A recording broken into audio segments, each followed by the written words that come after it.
You've been holding it together for a long time, haven't you?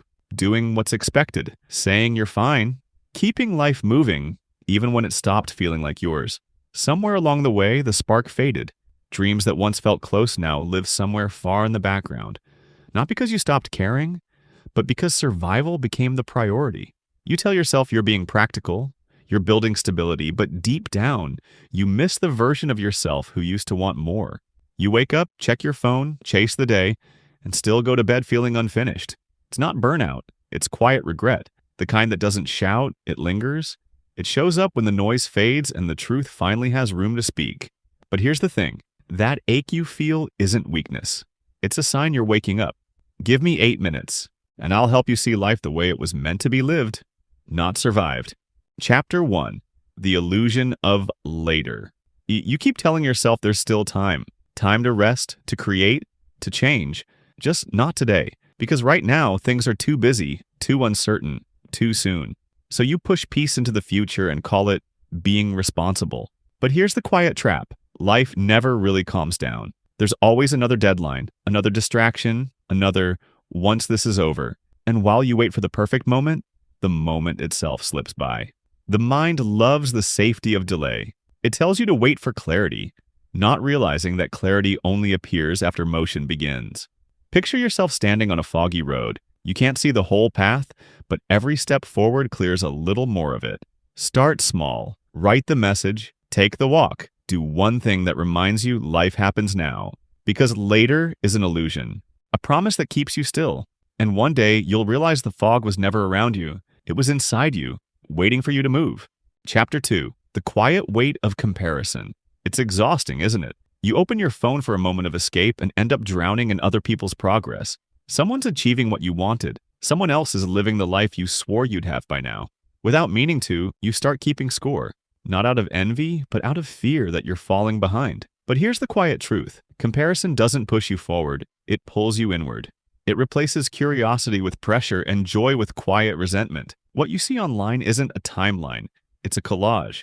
A highlight reel stitched together from hundreds of invisible struggles. You're comparing their peak to your process. Their one yes to your 100 almost. Life isn't a race, it's a rhythm. And every rhythm has its pauses, its crescendos, its silent beats. So instead of asking, why am I not there yet? Try asking, what's unfolding in me right now? You'll realize you were never behind. You were just growing in a quieter season. Chapter 3. The Myth of Constant Motivation. You keep waiting for that spark. That perfect surge of energy that finally makes everything click, but it never stays, does it? One day you're unstoppable, the next you can barely move. Motivation is emotional caffeine, powerful but temporary. It gives you a rush, then leaves you searching for another fix. Real growth doesn't come from bursts of inspiration. It comes from rhythm. Here's the paradox most people never learn. Motivation doesn't lead to action. Action creates motivation. You don't think your way into momentum, you move your way into clarity. Start before you feel ready. Sit at the desk even when ideas feel distant. Show up, even when it's just you in silence. Because every time you do, you prove something quietly that you can be trusted to follow through. And that trust becomes strength. One day, you'll stop forcing yourself to be disciplined. You'll simply act, because keeping promises to yourself has become the most natural thing you do. Chapter 4. The Cost of Disconnection. Somewhere along the line, life turned into a constant refresh cycle. Every spare second filled, every silence interrupted. We call it staying connected, but most of the time it's just avoiding stillness. You scroll to escape boredom, check notifications to feel seen, jump between tabs like you're afraid of being alone with your own thoughts. But here's the quiet truth. Stimulation isn't the same as satisfaction. It's noise dressed as meaning. And the more you chase it, the less you feel. Your attention is sunlight, powerful but limited. When scattered across 1,000 tiny moments, nothing grows. That's why peace feels out of reach. You've been giving your focus away, piece by piece. Start reclaiming it in small ways. Let a message wait. Walk without a soundtrack. Let your thoughts wander without needing to share them. Boredom isn't emptiness. It's the soil awareness grows from. And when you finally return to silence, you realize life didn't lose its beauty. You just stopped noticing it.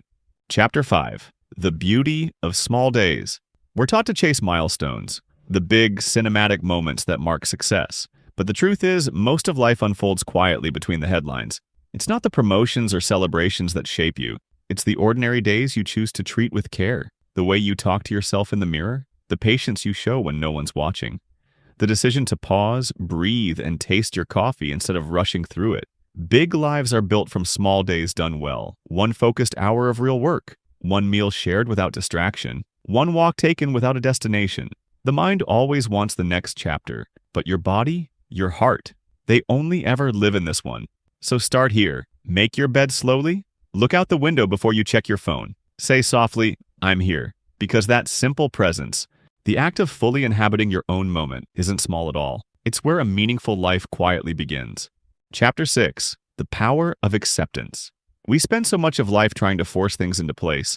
The plans, the timing, the people, the outcomes. We call it responsibility, but often it's just fear wearing discipline's clothes. Control feels safe until it starts to drain you. You tighten your grip, thinking you're holding life together, when in truth, you're only holding yourself hostage. Peace doesn't come from mastering chaos. It begins the moment you stop fighting reality. Acceptance isn't surrender, it's clarity. It's seeing what's truly yours to carry and setting down what never was. So here's a small practice.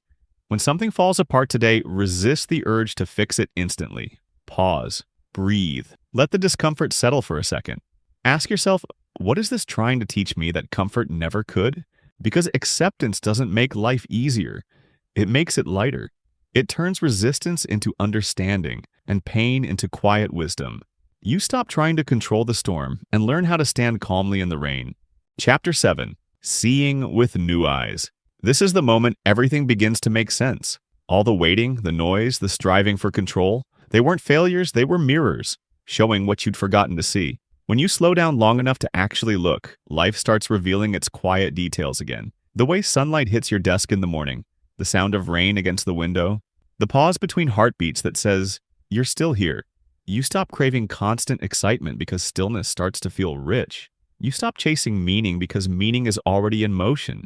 Inside every ordinary second you once rushed through, even the smallest acts, brushing your teeth, walking home, washing a cup, become portals back to yourself. You realize presence was never hiding. You were just distracted. Life doesn't have to be extraordinary to feel sacred. It only asks for your full attention, and once you give it, the fog finally clears. Not because the world changed, but because you did. Life doesn't transform in a single breakthrough. It softens through awareness. The world stays the same, but the way you see it, that's where everything changes. So today, choose one real moment. Feel it fully. Don't rush, don't record, just be there. You're not late. You're not lost. You were just quiet for a while, learning how to return. If this spoke to you, subscribe and share it with someone who's still finding their way back too.